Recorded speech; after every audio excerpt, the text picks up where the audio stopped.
Gustavo, te aprecio muchísimo que me hayas tomado la llamada telefónica, más en esta mañana en viernes. ¿Cómo estás? Muy buenos días.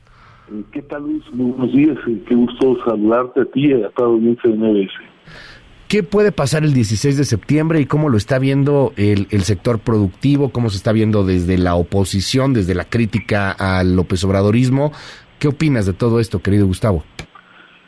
Empiezo diciendo, Luis, que no hay ninguna duda que México o los mexicanos, para decirlo con mayor claridad, desde hace mucho tiempo, de hecho es un tema de gran consenso nacional, decidimos apostarle a la globalidad.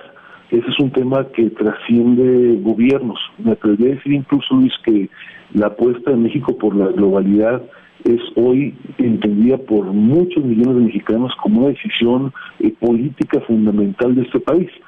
Basta decir, Luis, que incluso es prácticamente el único tema que no ha sido materia de controversia ni siquiera en campañas políticas presidenciales. Hay un gran consenso en el país que lo que le conviene a México es abrirse al mundo y muy especialmente formar parte del bloque comercial norteamericano.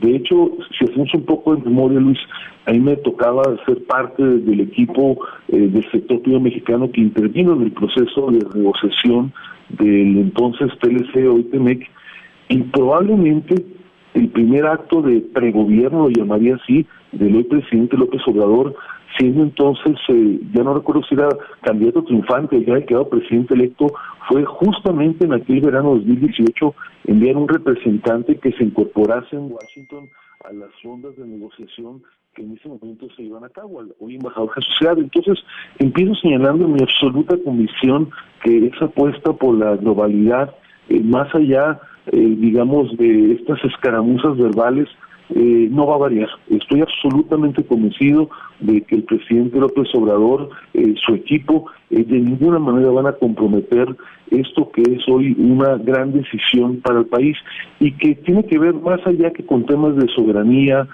más allá de supuestas disputas entre conservadores y liberales, tiene que ver con el empleo de millones de mexicanos, con el empleo de jornaleros agrícolas que gracias al Tratado de Libre Comercio hoy TEMEC tienen la posibilidad de obtener un trabajo de manera estable, tiene que ver con el trabajo de muchos operadores en empresas de distintos sectores. Entonces, dejo testimonio de mi absoluta convicción, Luis, de que esto va a pasar y estoy convencido de que México se va a mantener sí o sí antes, durante y después del presidente López Obrador como parte de este acuerdo comercial. Ahora bien, es evidente que a raíz de que se inició hace unos días, el 20 de julio, este proceso de consultas, pues hay toda una narrativa pseudonacionalista, lo diría así, donde parecería que se pretende dividir, como en otros temas, a los mexicanos, señalando que quienes no responden al presidente están en contra de México. Yo creo que esto no es así. A ver, hay que poner las cosas, Luis, en perspectiva.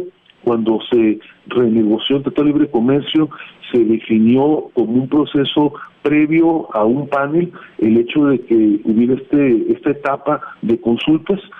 Fue diseñada justamente para que estas relaciones que a veces son difíciles por los intereses económicos legítimos que existen entre las empresas de los países, pudieran deshogarse de una manera civilizada, sin las implicaciones que tiene un panel, que es un mecanismo ya complejo, que puede tener otras implicaciones, y hay que hacer votos, y yo creo que sí va a ser para que, dejando en su momento de lado estas escaramuzas verbales, insisto, una vez que se ponen los elementos en una mesa, ciertamente el gobierno mexicano tendrá que honrar los compromisos que asumió de cara a los documentos que en su conjunto integran el TEMEC. Hay que decirlo claramente, el TEMEC terminó de aprobarlo la actual administración, lo aprobó a final de cuentas una legislatura mayoritariamente integrada por legisladores, senadores concretamente del partido del gobierno, así es que no se trata de una herencia maldita del pasado, no se trata de que nadie haya comprometido soberanía, es un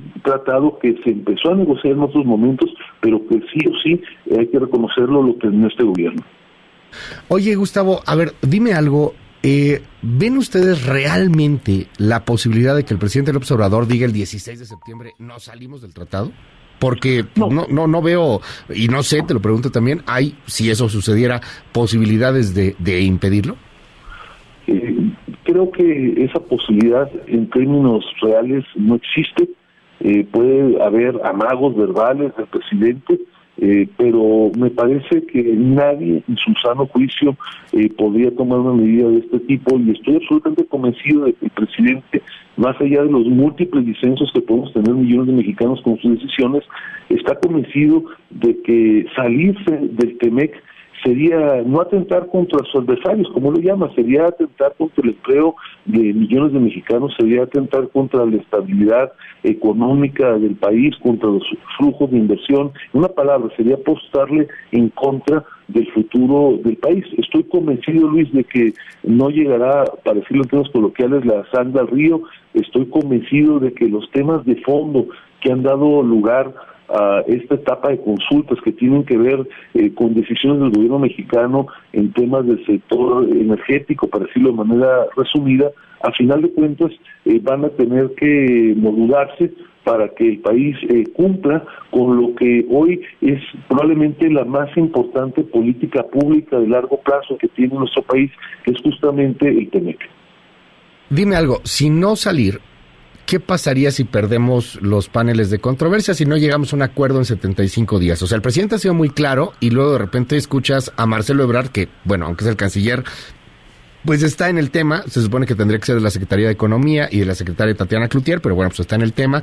Y el tema de que de que la patria no se vende, de que defenderemos la soberanía, etcétera, pues parece complicado. O sea, al final hay una ley muy controvertida, que es la ley de la industria eléctrica, que de alguna u otra manera tendría que cambiar dentro de estos paneles de controversia, o es justamente por lo que se activa el mecanismo.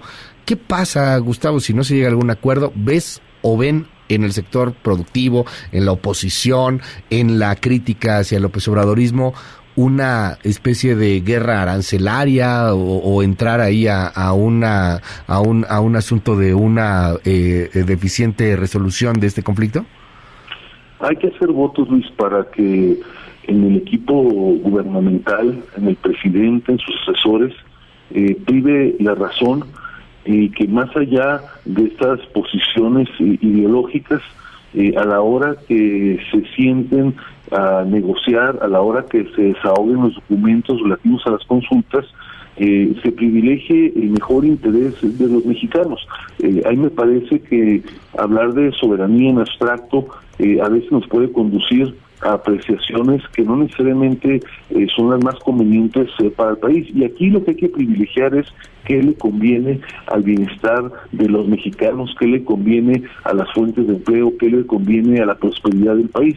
En ese sentido estoy absolutamente convencido de que hay que buscar cómo mantener primero la pertenencia de México en el Tratado de Libre Comercio, en la integración norteamericana, para decirlo de manera mucho más amplia, y segundo, cómo lograr que no se tengan que agotar estos procesos de consultas y que se tenga que llegar a los paneles. Los paneles, y México ha participado en el pasado, sus empresas en distintos mecanismos de solución de controversias, pues tienen ciertos riesgos. Tú lo cuestionaste hace un momento, Luis, se puede implicar en casos extremos que un gobierno que forma parte del tratado, que no ve atendidas sus demandas cuando estas son debidamente fundadas y reconocidas en un panel, puede en casos extremos incluso imponer aranceles, ciertas medidas proteccionistas que pueden tener una afectación absolutamente grave para sectores muy sensibles en lo económico y en lo social del país. Por eso me da gusto